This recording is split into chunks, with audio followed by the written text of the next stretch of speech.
Prezados irmãos, prezadas irmãs, uma das perguntas que eu tenho mais ouvido nos últimos dias, semanas, meses é: Padre, por que o coronavírus? Por que esta situação tão terrível no mundo? Já são mais de 9 milhões, aproximadamente 10 milhões de pessoas que foram infectadas. Mais de 500 mil pessoas faleceram. Padre, por que o coronavírus?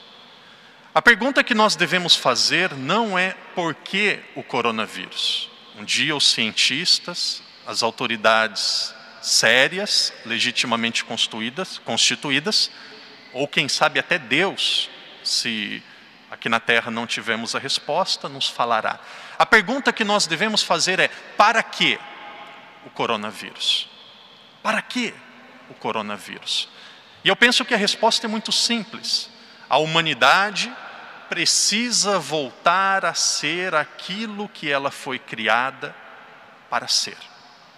Nós vivemos em um mundo de pessoas doentes. Doentes espiritualmente. Nunca se zombou tanto de Deus como nos nossos tempos. Autoridades europeias ingratas, indiferentes, ridicularizam e esquecem a sua história, querendo tirar cruzes de colégios, cruzes de lugares públicos, tirar Deus da sua lei. Se tirar o cristianismo da história europeia, sabe o que sobra? Sobram tribos bárbaras. Sobra o barbarismo. Sobra o Império Romano, que foi destruído em 476, e como resultado o colapso. Por que a Europa se tornou um continente? Por que os países se tornaram países? Porque lá pelo ano 490, mais ou menos, a igreja escolheu uma tribo, dos francos, e foi coroado Clovis como rei. E a partir daquele momento, aqueles povos que eram bárbaros, com o trabalho dos monges, foram civilizados. E ao redor dos mosteiros começaram a surgir as cidades, os hospitais. Quantas escolas Jesus visitou na época dele? Nenhuma, não tinha escola. Quantos hospitais Jesus visitou na época dele? Nenhum, não tinha hospital. Quem criou hospitais e escolas públicas? Igreja Católica Apostólica Romana. Por que professor fica enchendo a cabeça de estudante com inquisição, com cruzadas, e não diz quem começou com os hospitais, com as escolas, com o direito ocidental? Isso não é praticamente nada. Na América do Sul é ainda pior. Um cantor, há pouco tempo atrás, com dinheiro público, muito dinheiro, começou a cantar em um show: agora eu vou ensinar a música e todo mundo canta comigo.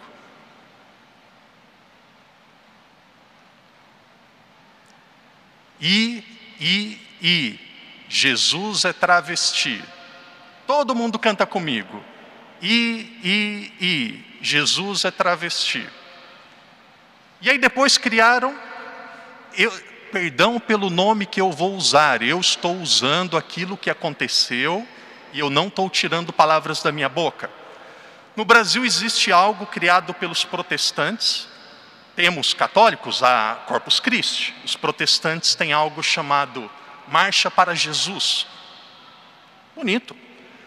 E algumas pessoas criaram a Marcha das Vadias. Olha, que uma pessoa ir num lugar desse, aceitar ter esse nome, tem alguma coisa errada. E aí eles colocam Jesus como um transexual, nu, pregado na cruz. Nunca se zombou tanto do nome de Deus.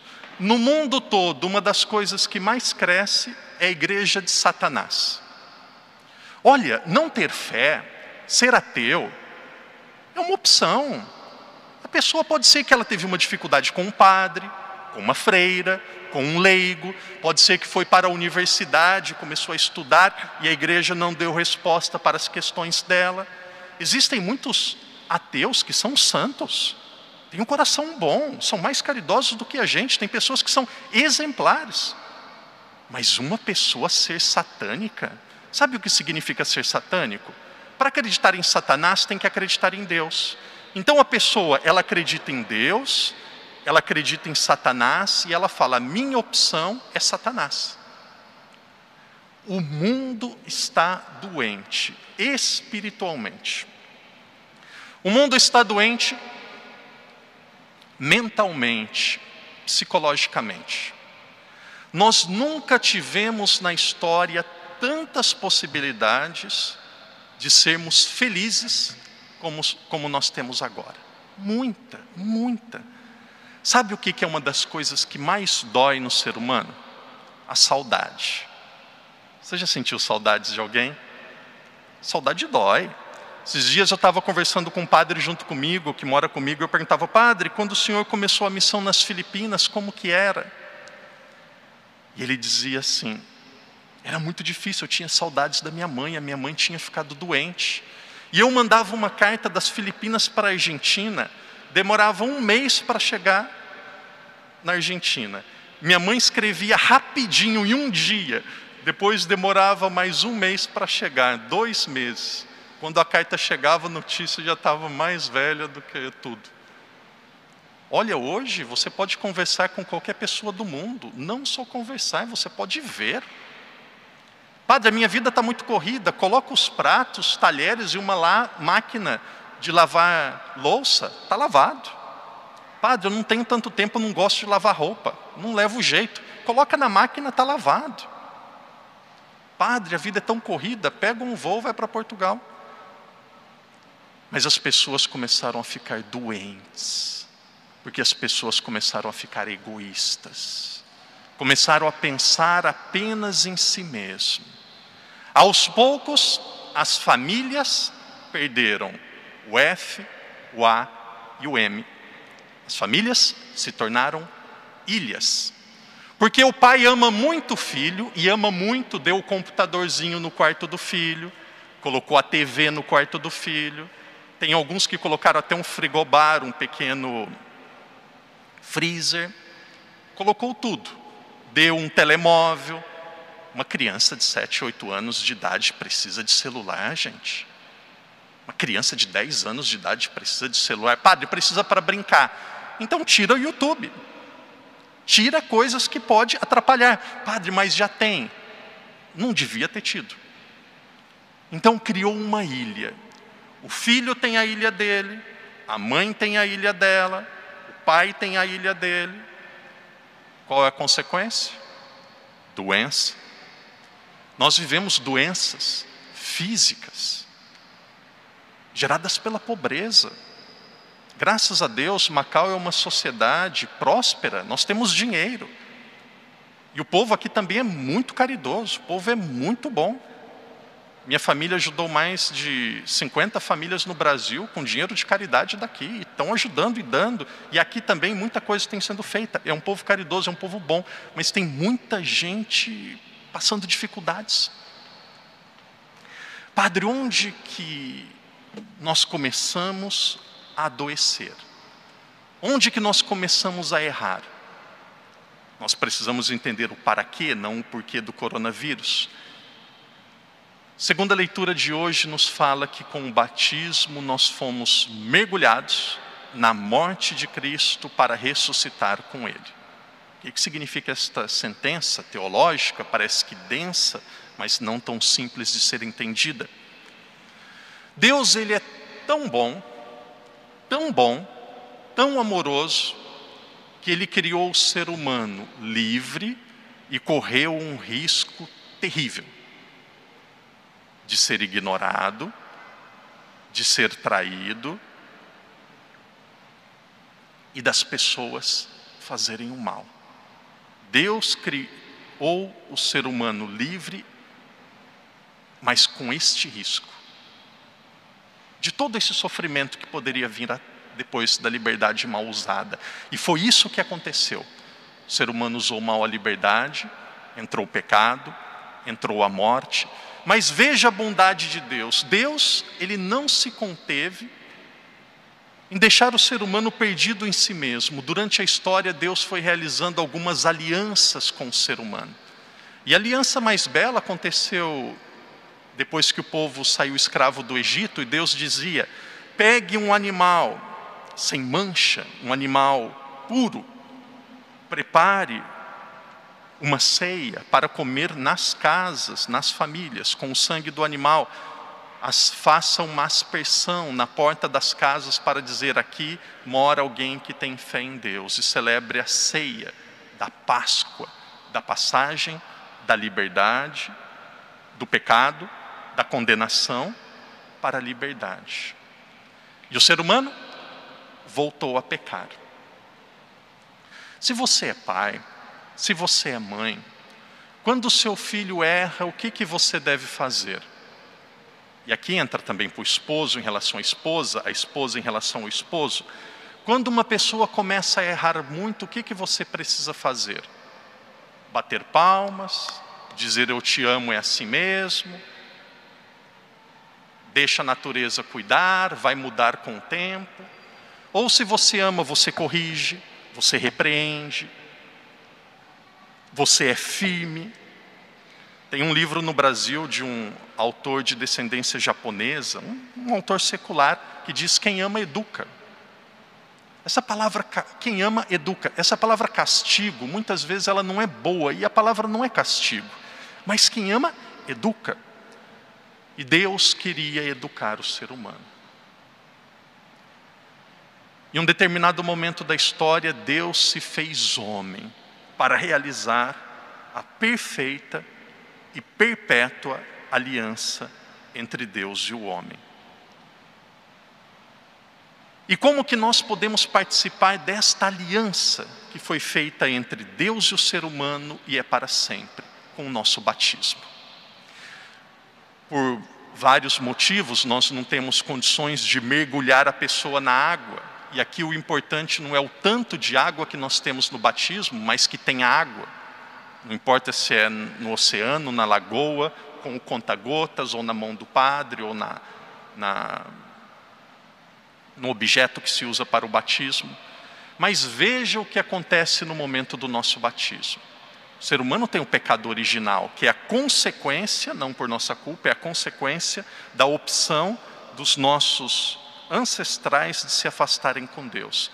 Quando você é batizado, você é mergulhado na morte e ressuscita com Jesus. No momento do nosso batismo acontece conosco aquilo que aconteceu com Adão e Eva antes do pecado. Nós somos totalmente renovados, somos totalmente novos. Fica algo em nós chamado concupiscência. O que é a concupiscência? É a tendência ao pecado. Tendência a buscar o prazer e evitar a dor. É a tendência a fazer aquilo que é mais fácil. Padre, se eu quero viver o meu batismo radicalmente, ser aquilo que eu fui criado para ser, um com Cristo, uma nova criatura, o que eu preciso fazer? Como que a humanidade pode ser curada e pode voltar a ser aquilo que ela foi criada para ser? 2 passos para isso. E esses 2 passos se encontram no Evangelho. Antes de explicar, voltando, para quê? Para a humanidade, para que o coronavírus? Essa é a minha interpretação. Para a humanidade voltar àquilo que ela precisa ser. Como que ela pode voltar àquilo que ela precisa ser? 2 passos. Primeiro deles, amor a Deus. Amor a Deus. Se fossem palavras minhas, se não tivessem na Bíblia, eu seria extremamente criticado por aquilo que eu vou dizer agora. Mas se alguém não concordar, um dia briga com Jesus. Pergunta para ele por quê. Que eu vou dizer não são palavras minhas. O que significa amar a Deus? Quem ama o pai ou a mãe... Será que tem uma pessoa que não ama a mãe? Será que tem um filho que não ama a mãe? Hoje em dia a gente tem muita mãe maluca, muita mãe doida. Nós temos também muito pai descabeçado, pai sem juízo. pai e mãe sem caráter. Tem, mais do que passado. Mas que filho que não ama o pai e a mãe? Quem ama o pai ou a mãe mais do que a mim, não é digno de mim. Mas se existe uma pessoa que talvez, aqui principalmente as mulheres, amam mais do que o pai e a mãe, quem que é? Do lado aí? Se tem uma pessoa que o pai e a mãe, principalmente a mãe, ama mais do que os pais, é o filho, a filha. E algumas mães até choram pensando como que é o amor delas. Quem ama o filho ou a filha mais do que a mim, não é digno de mim. Quem não toma sua cruz para me seguir, não é digno de mim. Quem encontrar a sua vida há de perdê-la, e quem perder a sua vida por minha causa, há de encontrá-la. Irmãos e irmãs, Cristo precisa, Deus precisa ser o centro da nossa vida. É para amar a família, é para amar o trabalho, é para amar os filhos, é para amar uns aos outros. Mas a cura da humanidade passará em colocar Deus no centro das nossas intenções, do nosso amor. Missa de domingo não é tradição. Missa de domingo não é costume que aprendeu do papai e da mamãe. Missa de domingo não é medo de castigo. Missa aos domingos é um gesto de amor e de adoração a um Deus que nos dá tudo o que nós precisamos e muito mais do que nós pedimos, porque Ele nos ama com um amor sem fim. Por que eu vou na missa? Porque eu amo a Deus e eu quero devolver um pouco daquilo que Ele tem feito por mim. Primeiro passo, amar a Deus. Segundo, se alguém der de beber, nem que seja um copo de água fresca, a um desses pequeninos, em verdade vos digo, não perderá a sua recompensa. Um dos maiores problemas do ser humano é a indiferença. Algumas pessoas dizem assim: padre, os casamentos estão terminando porque os casais estão brigando muito. Mentira. Mentira. Os casamentos estão terminando, estão em crises porque existe indiferença. O que acaba com o casamento não é briga. O que acaba com o casamento é indiferença. Fingir que o outro não existe. Não se preocupar com o problema do outro. Amar mais a si do que amar o outro. Sabe qual que é a diferença entre gostar e amar? A diferença entre gostar e amar em um relacionamento é muito simples. Quando você quer o melhor para você, isso é gostar. Quando você quer o melhor para o outro, você ama. Nós católicos, e esta é a última parte da reflexão, nós católicos, nós cristãos, precisamos agir. Nós precisamos fazer alguma coisa.